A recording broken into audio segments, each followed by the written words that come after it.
Irashaimase. Hello and welcome to Fataris' Kitchen. I'm your host, Chef Fataris. Merry Christmas. On the menu for this holiday shoot 'em up Saturday, we have Santa Claus Goblins Attack, a lightly Christmas themed shoot 'em up. What kind of taste will it have? Let's get cooking and find out. From developer Derek DF, Santa Claus Goblins Attack released for the Nintendo Switch in January of 2023. Though definitely light on the holiday theming and not that great of a shoot 'em up, Santa Claus Goblins Attack I feel is still an appropriate enough holiday themed title. So let's dive in and see what kind of gameplay we have here. So we find ourselves at the main menu. There's not a whole lot here really. You can turn off the music or the sound effects, and we also have this upgrade screen. So here we'll be collecting stars throughout the course of the game, and you can use that to upgrade Santa Claus's plane. Why is Santa Claus flying a plane?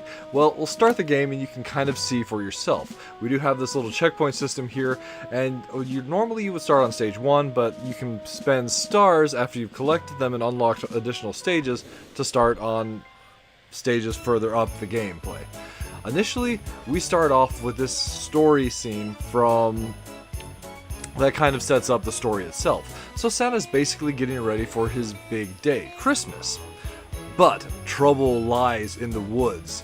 So we've got all these red eyes there, basically goblins that are attacking. It spooks the reindeer. Doesn't look spooked there, but trust me, they're like spooked. And they fly off with Santa's sleigh full of all the presents for all the good boys and girls. So Santa learns about this the next day when he's looking to add more stuff to the sleigh, and the snowman tells him what's going on. The reindeers were spooked by these goblins who are invading the world. So what does Santa choose to do? He dusts off his old warplane and takes off to attack the goblins. And that's our story for Santa Claus Goblins Attack. Now, we dive into the gameplay itself, and this is definitely on the simple side for a shoot 'em up. It's a vertical scroller where we actually have auto fire turned on. Well, there's no turned on. It's an auto fire vertical scroller. So we have the ability to move the ship around, and then there are some special weapons that we can utilize that are on the right side of the screen there. However, in order to use these special weapons, you see that they all have star costs associated with them. We need to spend saved stars to use those attacks. In addition to that, on the left side, you can see that we've got a few power-ups that we can potentially obtain.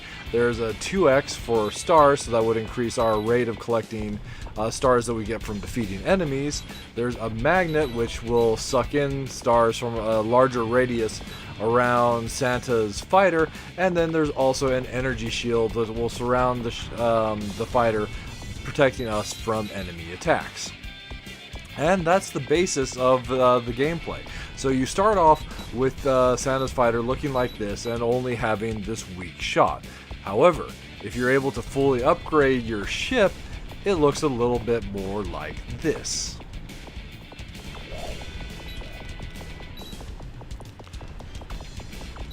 Now we're fighting with basically a fully upgraded fighter of Santa's warplane.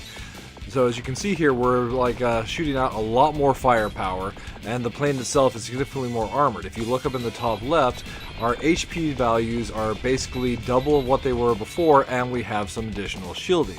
We also have some extra guns that are firing forward, and also some side guns to go and do some damage of enemies coming in from the left and the right. All the power-ups that are on the left, so the Star Doubler, the Magnet, and the Shield themselves, initially actually only last a very short period of time. But once you've upgraded them, they'll last significantly longer, allowing you to get greater benefit from them. And it's also possible to power up all the specials that use stars on the right. So as far as the stars are concerned, a great way that I like to think of them for this game is that we're basically filling up a meter as we collect the stars, and we can go and use that meter to activate special attacks. So those special attacks are like this bomb here, or rather, sorry, this laser, which goes and deals damage directly in front of the plane. There's this Tesla energy beam. We have a bomb, and also these ninja stars that will surround the fighter and deal damage to enemies as we approach them. So they're useful, but honestly, the biggest thing about this game is if you upgrade your main weapon and the additional guns that you have available for you, you don't really need those special weapons, as they do a great job of defeating all the enemies, specifically the bosses, which we've come to our first boss. So before we fight the boss, we do have a little bit of some dialogue between the goblin boss that we're fighting and Santa Claus. And you get some great little phrases like that. So for the bosses, there's going to be weak points, which are those yellow orbs. We need to defeat at least a couple of those ones, and then we'll ultimately unlock a core. Once we damage that core that pops up, that's it for the boss, and fully powered, the first boss in particular goes down really quickly. But that's one of the things that does tend to get more difficult in the game as you progress through the stages, are the bosses. There are 3 types of bosses. We just saw the air boss, that large plane. There's also a ground boss, which is a large tank, and a sea boss, basically a warship that we can go and fight against.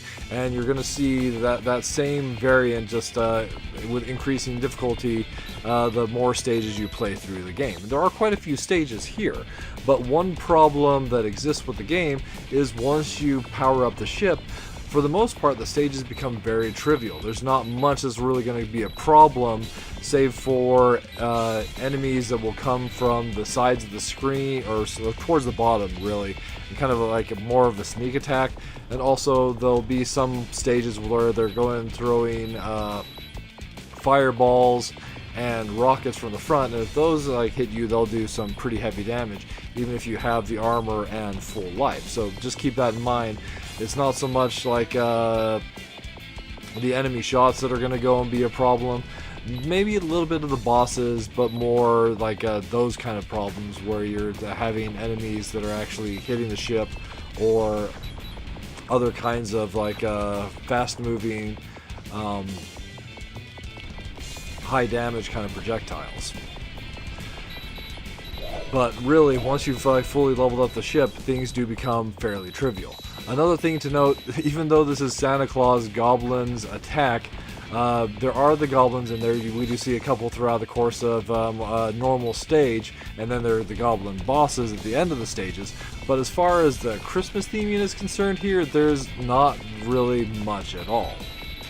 So let's get to the minus flavors and the plus flavors for the game. So the minus flavors, the biggest one really is the music. There's only a single music track, and once you start playing the game, it just continually loops and loops and loops. And after a little while, it kind of just gets grating and annoying. So I wish there was more variety to the music, and maybe something a little bit more like Santa Claus appropriate. Not that I'm the biggest fan of Christmas music, but I do feel that for this sort of theme, it wouldn't have been bad to have something along those lines. Then there's also the issue with the auto fire. So if you look at the bottom right of the screen, it has auto fire, and it looks like there's a toggle there. However, there's no way to turn off auto fire, and for a game that released only on the Switch, I'm really curious why they felt the need to have auto fire at all. It just kind of baffles me. I know in a shoot 'em up you're usually holding down the fire button anyway, but it just seems like an odd choice. And even if you take out the Switch and use it in handheld mode, even touchscreen, you can't go and change that toggle. So that's one of those things where it's like, it just leaves me scratching my head. As far as other minus flavors, the stages just tend to go and be on the long and dull side. Where especially fully powered up, there's not a whole lot of challenge, and they just it kind of just feels like a long slog. But on the plus flavors, I do enjoy a shoot 'em up that has upgrade systems, even if like this one, those upgrades kind of make the rest of the game fairly trivial. It's still something that I appreciate seeing in a lot of shoot 'em ups. But at the end of the day, like as far as Santa Claus Goblins Attack, this isn't really a shoot 'em up that I can recommend, as it's honestly just a little bit too boring, to tell you the truth. The terrible sin for shoot 'em up, or really a video game to have. But it does have that Christmas theming, so I felt it was appropriate to go and throw it in for this holiday episode of Shoot 'em Up Saturday. And with that said, I do really want to thank you so much for stopping by and watching our videos and joining us for the holidays as well. I wish you very happy holidays, and I hope you yourself have a wonderful week. And as always, we look forward to seeing you again next time.